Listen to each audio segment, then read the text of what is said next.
चलो स्टार्ट करते हैं आज पेवमेंट डिजाइन का ऑब्जेक्टिव क्वेश्चन इंजीनियरिंग सर्विसेज का, जो कि स्टेट इंजीनियरिंग सर्विसेज में आ सकते हैं ये सब क्वेश्चन। ठीक है, और लाइक एंड शेयर इसको जरूर करना और इस वाले यूट्यूब चैनल को सब्सक्राइब भी करना। चलो देखो स्टार्ट करते हैं फर्स्ट क्वेश्चन से। हम लोग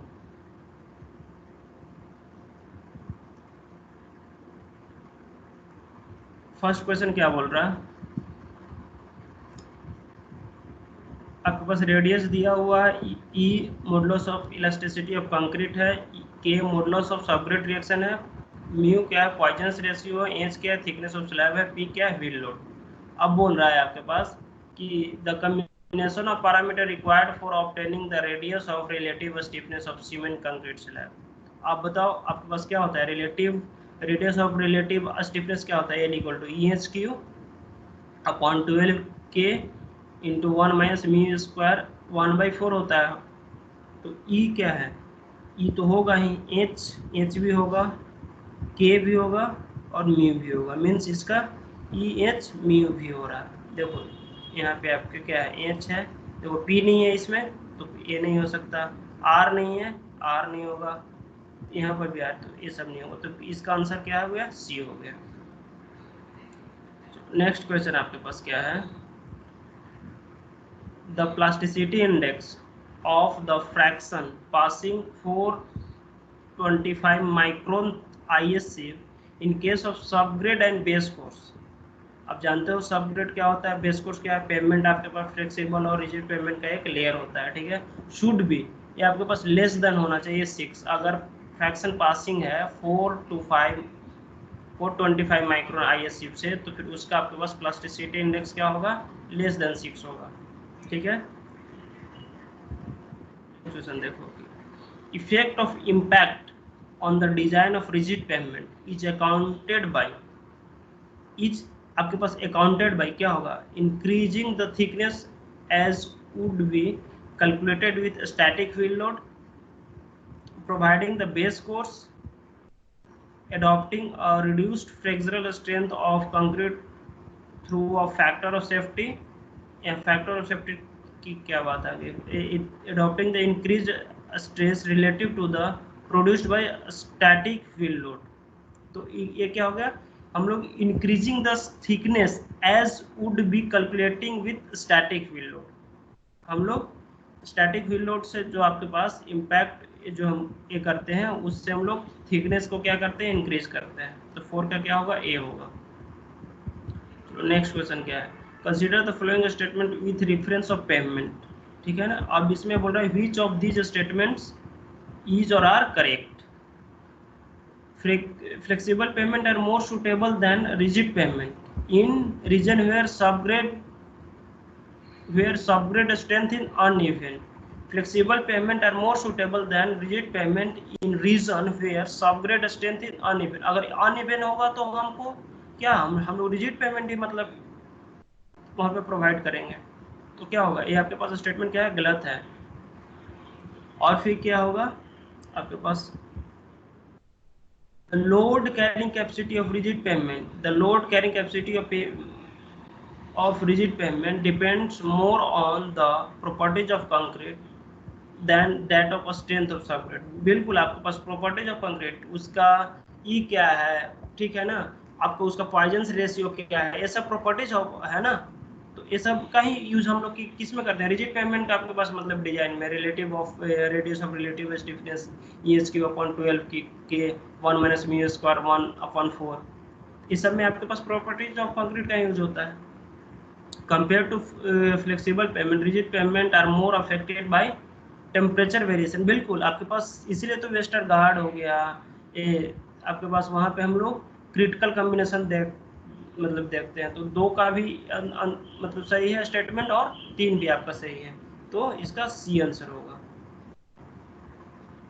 चलो नेक्स्ट क्वेश्चन देखते हैं, if the CBR value obtain at 5 mm penetration is higher than that of 2.5 mm, then the test is repeated for checking, and if the check test reveals a similar trend, अगर देखो क्या यहाँ पे बोल रहा है कि अगर 5 mm हम लोग पेनिट्रेशन पे सीवीआर वैल्यू आपके पास हायर आ रहा है 2.5 से, तो हम टेस्ट को रिपीट करेंगे और ये चेक करने पे, टेस्ट को रिपीट करने पे वो सिमिलर ट्रेंड आ रहा है, then the CBR value is to be reported as, तो हम लोग क्या करेंगे, सीवीआर वैल्यू कितना होगा, तो ऑप्शन ए में है mean of the value for 5 mm and 2.5 mm penetration, ठीक है, higher value minus the lower value, ठीक है, lower value corresponding to 2.5 mm penetration. अब देखो हम लोग सीवीआर वैल्यू निकालते हैं 2.5 mm पेनिट्रेशन पे और 5 mm पेनिट्रेशन पे, बट जो हायर होता है, अगर देखो इस क्वेश्चन में आपके पास मतलब 5 mm पे आपके पास हायर आ रहा है, तो हम लोग क्या लेंगे, हायर वैल्यू लेंगे। देख लो हम लोग सीवीआर कैसे निकालते हैं, सीवीआर वैल्यू 2.5 पे क्या होता है, लोड, और ये आपके पास स्टैंडर्ड लोड है जो कि 2.5 mm पे सीवीआर वैल्यू में जो स्टैंडर्ड जो लोड लिया जाता है वो 1370 लिया जाता है, और 5 mm पे 2055 लिया जाता है। यहाँ 1370 याद कर सकते हो और 2055 लिया जाता है, ठीक है। और हम लोग सीवीआर वैल्यू मतलब किस लिए कंडक्ट करते हैं, test is use to evaluate the stability of soil, और रिलेटिव स्ट्रेंथ हम लोग ये करते हैं विथ रिस्पेक्ट टू अनदर, मतलब रिलेटिव हम लोग करते हैं। इस टाइप का क्वेश्चन आता है कि हम लोग सीबीआर से हम लोग क्या करते हैं, रिलेटिव स्ट्रेंथ निकालते हैं, एक्चुअल स्ट्रेंथ निकालते हैं, तो हम लोग रिलेटिव स्ट्रेंथ निकालते हैं, और ये स्टेबिलिटी चेक करने के लिए किया जाता है सीबीआर टेस्ट। हायर होता है वही, उसी को हम लोग रिपोर्ट करते हैं कि यही आपके पास सीवीआर वैल्यू है। अब देखो तो number of load cycle NF, आपके पास रिपीटेशन यानी लोड साइकिल को एनएफ से डिनोट किया, to cause the failure of pavement is proportional to, क्या है, पी से क्या है आपके पास, अप्लाइड लोड का प्रोपोर्शनल कैसे है, तो आपके पास देखो P into N equal to क्या होता है, कांस्टेंट, मीन्स अगर आपके पास कोई भी ट्रैफिक ज़्यादा स्पीड से हो रहा है तो क्या होगा, मीन्स उसके जो व्हील का रिपीटेशन ज़्यादा है, तो आप देखो मालूम चलता है वो हल्का हो जाता है, मीन्स उस पर लोड का कम हो जाता है उस ट्रैफिक का, तो यही आपके पास इन्वर्सली प्रोपोर्शनल होता है अकॉर्डिंग टू मैकडॉवेल, आपके पास 1/n लेते हैं यहाँ पे। मैकलियोड एक का दिया हुआ ये फार्मूला है कि लोड आपके पास नंबर ऑफ रिपीटेशन या तो नंबर ऑफ लोड साइकिल्स का इन्वर्सली होता है।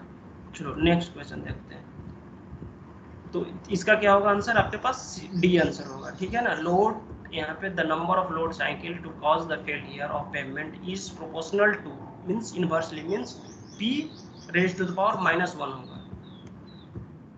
इस क्वेश्चन में क्या बोल रहा है, assertion रीजन का question, load stress added to the warping stress are considered while determining the thickness of pavement, load stress added to warping stress are considered while determining the thickness of pavement. ये बिल्कुल सही बात है आपके पास, हम लोग इसको कंसीडर करते हैं। Joints and sealing devices are used to relieve and और take care of warping stress and the design for thickness to accordingly based on the load alone, तो ये तो हम लोग करते ही हैं। प्लस में जो भी आपके पास ज्वाइंट और सीलिंग जो हम लोग यूज करते हैं वो आपके पास टेम्परे वार्पिंग स्ट्रेस के लिए हम लोग यहाँ पे टेक केयर करने के लिए ये हम लोग यहाँ पे यूज करते हैं। तो ये तो आपके पास स्ट्रेस है, वार्पिंग स्ट्रेस का भी यहाँ पे है, तो ये तो सही है, रीजन भी सही है, लेकिन अब रीजन क्या करेक्ट एक्सप्लेनेशन दे है, तो हाँ यहाँ पे दे रहा है, तो इसका आंसर ए होगा। तो ये हम आपको बताए थे अभी कि एक कांस्टेंट होता है पी लोड का ये, और यहाँ पे क्रिटिकल में देखो, अब यहाँ पे क्रिटिकल कॉम्बिनेशन में याद रखना, क्रिटिकल कॉम्बिनेशन में कि ड्यूरिंग समर में लोड स्ट्रेस तो होगा ही, वार्पिंग स्ट्रेस भी होगा।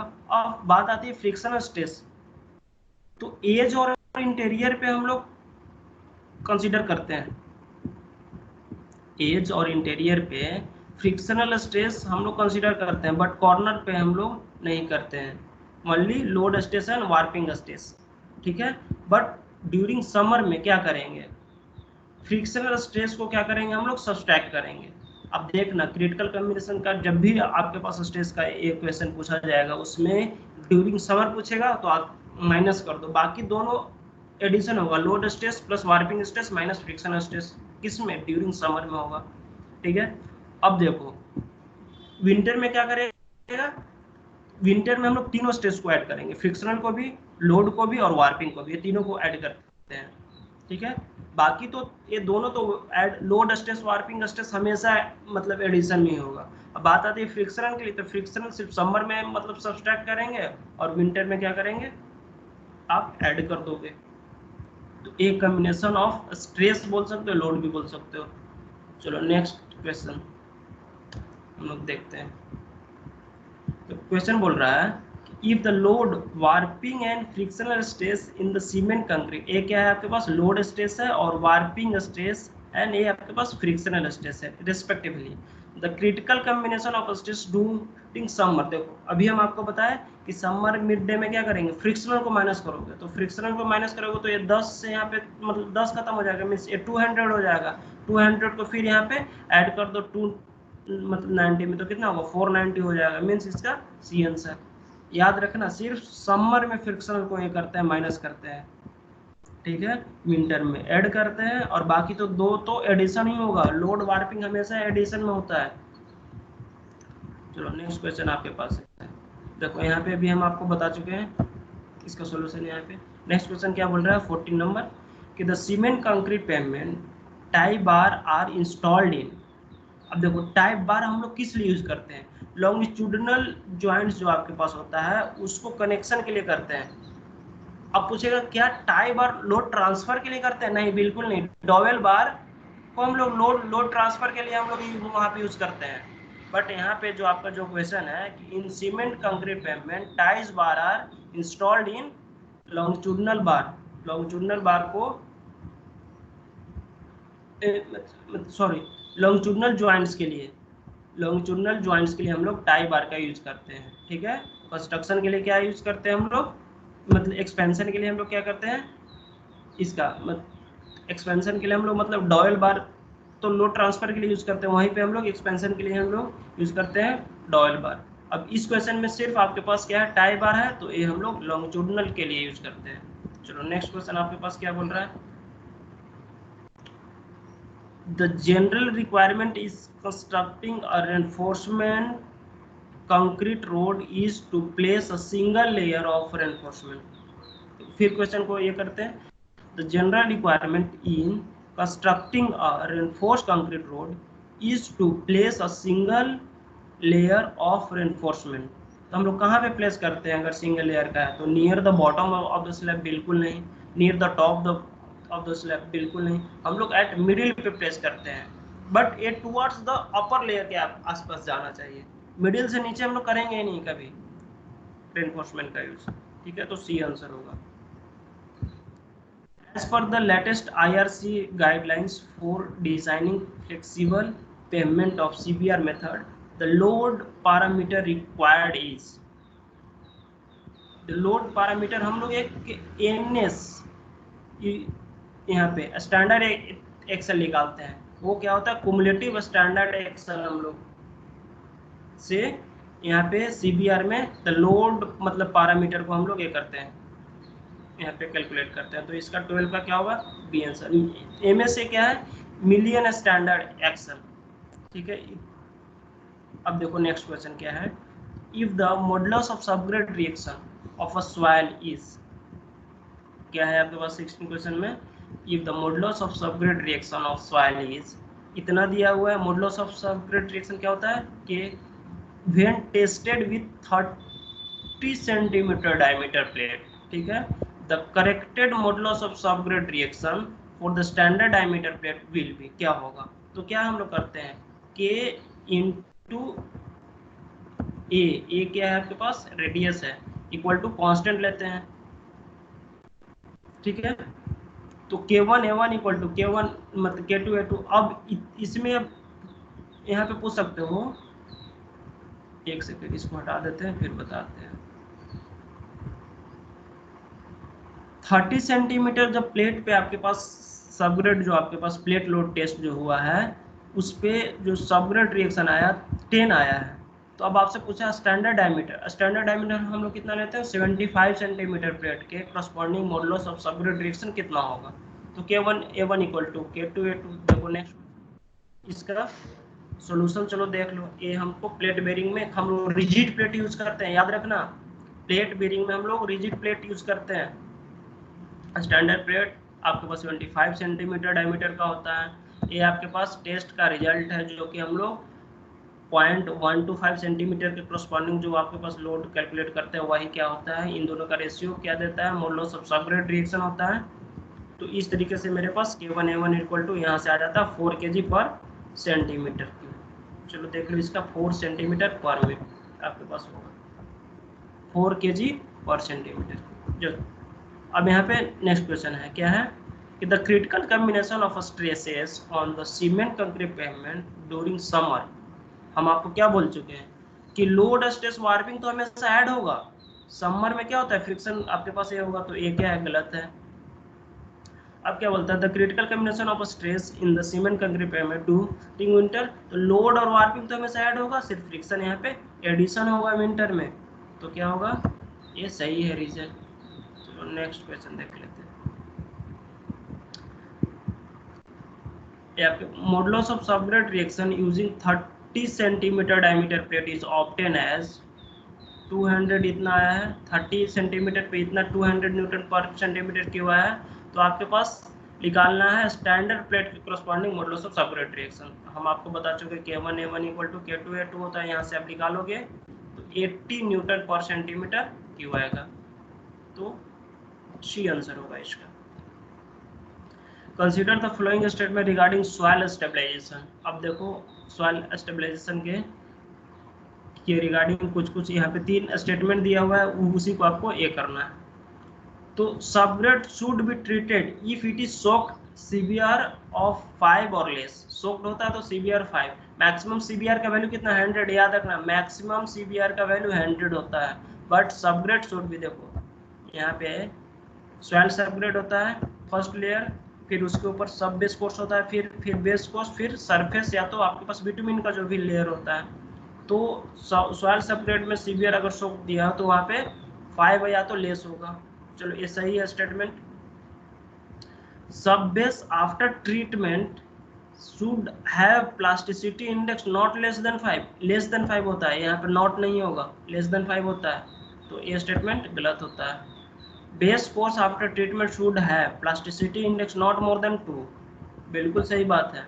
And CBR in excess of 100 treatment के बाद, नॉट ट्रीटमेंट। अगर ऐसे है तो आपका सीबीआर का वैल्यू मैक्सिमम वैल्यू कितना होता है 100 होता है। तो क्या होगा 1 और 3 आपके पास सही है, तो क्या होगा बी आंसर होगा इसका।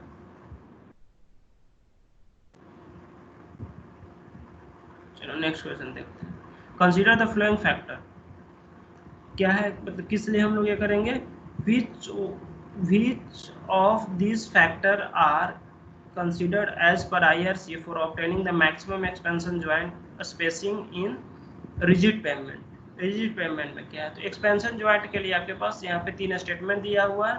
Period of construction winter summer, हम लोग पीरियड ऑफ कंस्ट्रक्शन तो करते हैं बट हम लोग विंटर समर नहीं करते हैं, ठीक है ना। पीरियड ऑफ मतलब कंस्ट्रक्शन, चलो देखते हैं विंटर समर यहाँ पे है।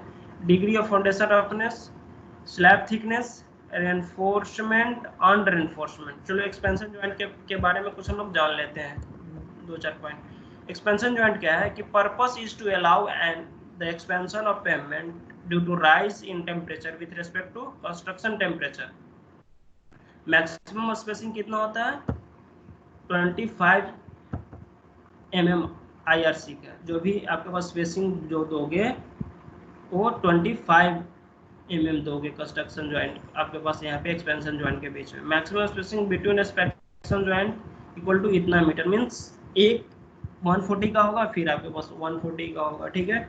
डॉवेल बार, अभी हम बताएं कि एक्सपेंशन जॉइंट में डॉवेल बार होता है, और डॉवेल बार किस लिए यूज होता है। अब देखो filler provided to be compressed by 50%, यहाँ पे आपके पास क्या है 50% of the thickness during expansion. Filler इसलिए प्रोवाइड करते हैं कि अगर वो एक्सपेंशन हो तो 50% जो स्पेसिंग दिए हुए हैं वो 50% क्या हो उसका हम लोग उसको कंप्रेस करें, ठीक है।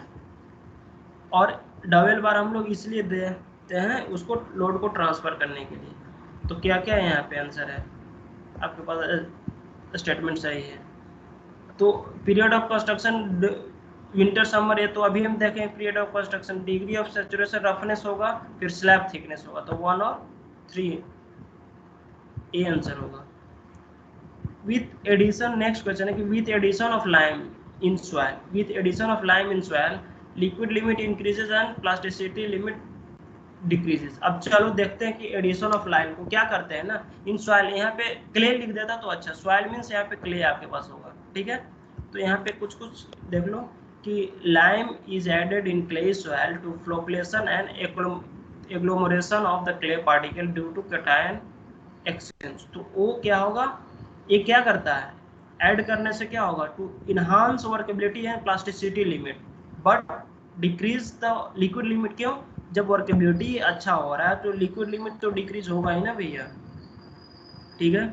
अब प्लास्टिसिटी लिमिट क्या होगा, इंक्रीज, लिक्विड लिमिट डिक्रीज कर रहा है, प्लास्टिसिटी देखो तो प्लास्टिसिटी इंक्रीज हो रहा है और liquid limit change very slightly, बिल्कुल सही बात है। चलो 21 का सी होगा। नेक्स्ट क्वेश्चन क्या है, मैच करना है, क्या है कि टेस्ट है और उसका प्रॉपर्टीज। तो सीबीआर टेस्ट के लिए क्या हम लोग अभी बताएं, सॉइल आर्बिट्री स्ट्रेंथ के लिए करते हैं, प्लेट लोड टेस्ट के लिए क्या करते हैं, मॉडुलस ऑफ सबग्रेड रिएक्शन, बाकी देख लो आप अपना। एक एक्सुडेशन एंड एक्सपेंशन प्रेशर के लिए हम लोग आपके पास स्टेबिलोमीटर और कोहेजन आपके पास करते हैं।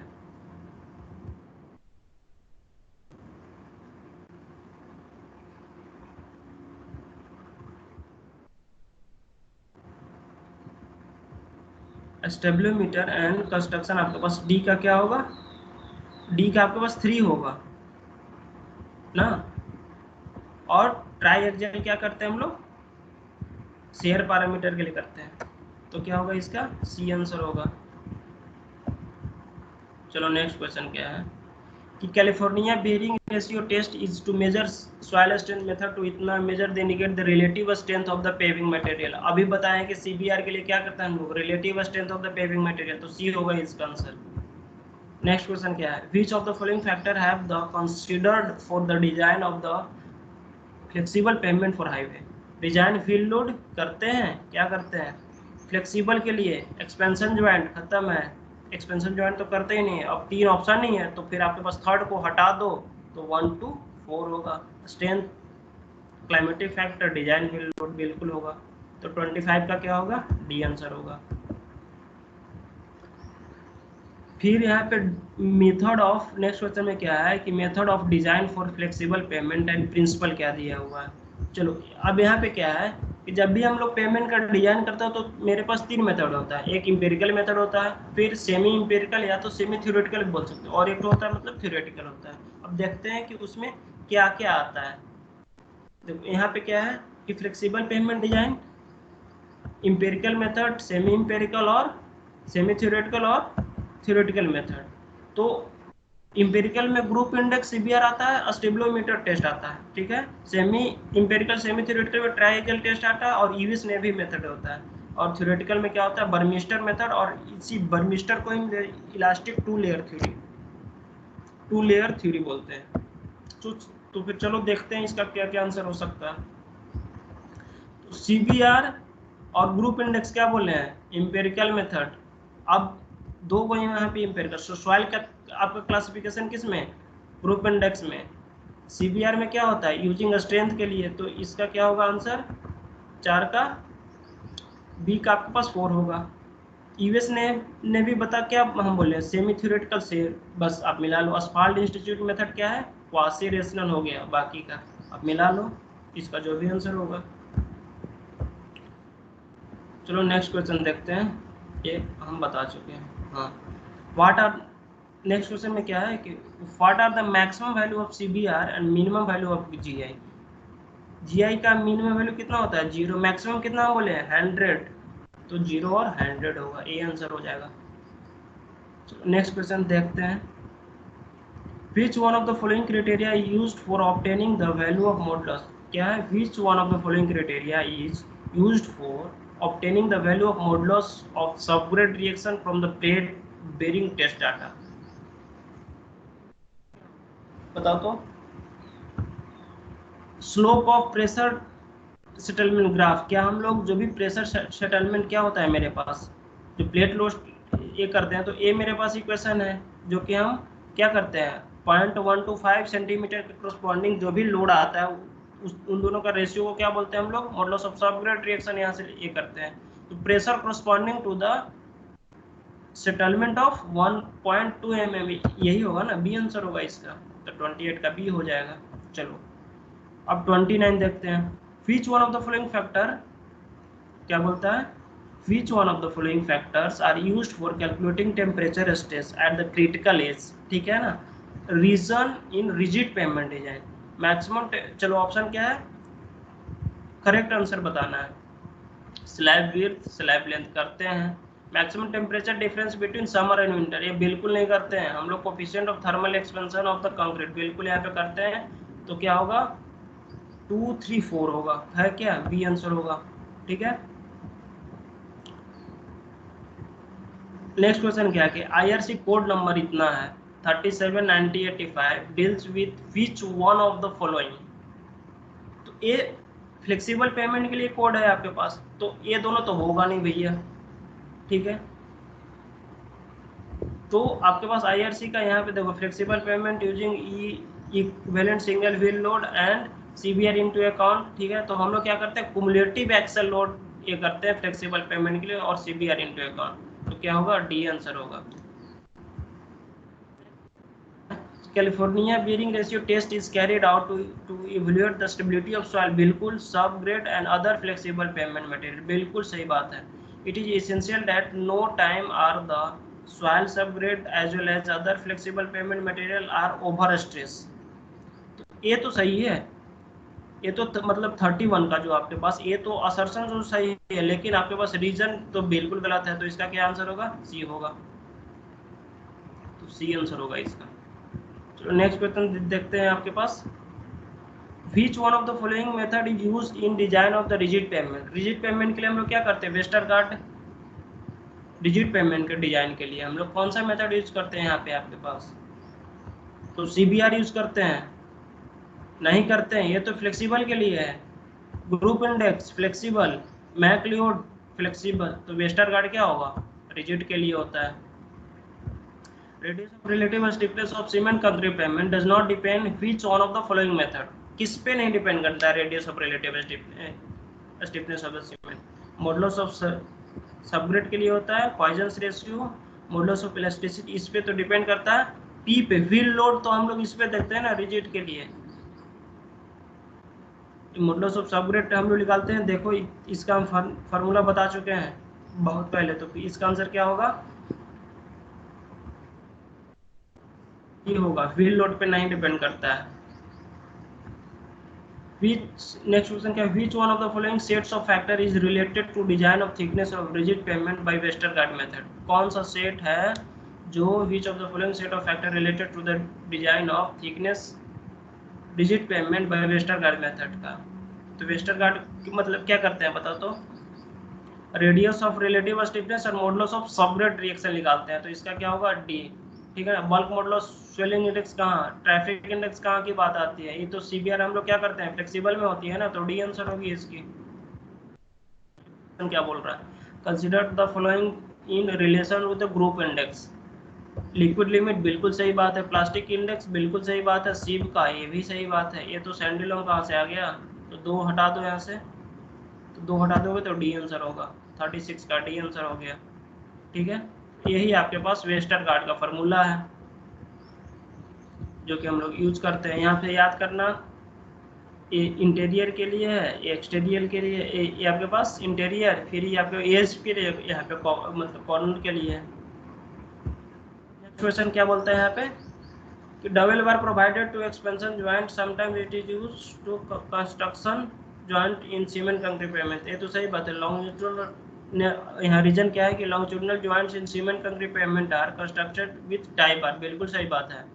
तो दोनों सही है, बट दोनों का कोई एक्सप्लेनेशन नहीं है अलग अलग, मतलब दोनों अलग अलग सही है, मीन्स इसका ए आंसर हो, बी आंसर होगा, बी। नेक्स्ट क्वेश्चन देखते हैं, tie bar are used to the cement concrete pavement across the longitudinal joint, बिल्कुल सही बात है। Tie bar are design to the act load transfer, बिल्कुल गलत बात है, हम लोग डबल बार का यूज करते हैं। तो सिर्फ ए सही है, तो सी आंसर होगा। और ये तो हम आपको बता चुके हैं 40 का। इन cement concrete pavement during summer में, तो समर में क्या बोलता है, आप सिर्फ फ्रिक्शन को आप माइनस करो ना, कहाँ पे फ्रिक्शन है,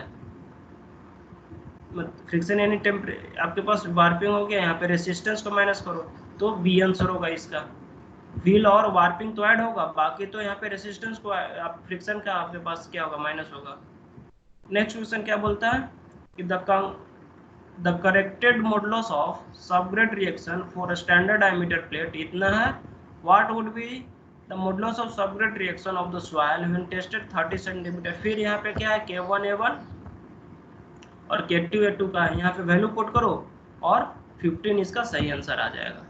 चलो नेक्स्ट क्वेश्चन देखते हैं। Bank lemon beam deflection method is used for design of flexible over flexible pavement. याद रखना, एग्जिस्टिंग मतलब फ्लेक्सिबल पेमेंट के ऊपर फिर फ्लेक्सिबल पेमेंट के लिए हम लोग इसका बीम डिफ्लेक्शन टेस्ट करते हैं, तो सी आंसर होगा इसका। और सीबीआर के लिए तो ये आपके पास ये है, ये लोड दिया हुआ है। नेक्स्ट क्वेश्चन क्या बोलता है कि collapsible soil subgrade sample was tested using standard California bearing ratio apparatus and the observation are given below। यहाँ पे लोड और उसका पेनिट्रेशन दिया हुआ है कि 2.5 पे कितना लोड लिया, इतना 5 पे इतना लिया है, तो आपको सीबीआर वैल्यू बताना है कि क्या होगा। तो सीबीआर वैल्यू क्या होता है, आपके पास 2.5 पे 1370 और 5 पे कितना होता है 2055, दोनों के करस्पॉन्डिंग निकालो तो 4.5% आ रहा है, तो यहाँ पे 3.9%, तो हायर वैल्यू कर लो तो यहाँ क्या आएगा, बी आंसर हो जाएगा। तो इतना था हमारे पास। और एक आपको बता दूं कि अगर आप इन्वायरमेंटल इंजीनियरिंग का थ्योरी का ये करना चाहते हैं, तो एक के आपके पास स्पष्ट दृष्टिकोण करके एक यूट्यूब चैनल है सुगंध सर का, वहाँ से आप इन्वायरमेंटल इंजीनियरिंग का थ्योरी पोर्शन आप मतलब कवर कर सकते हो।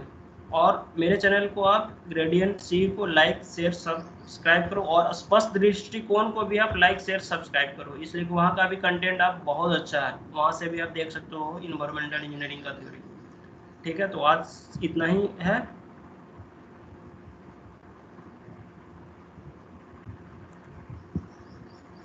ठीक है, बंद करते हैं आज।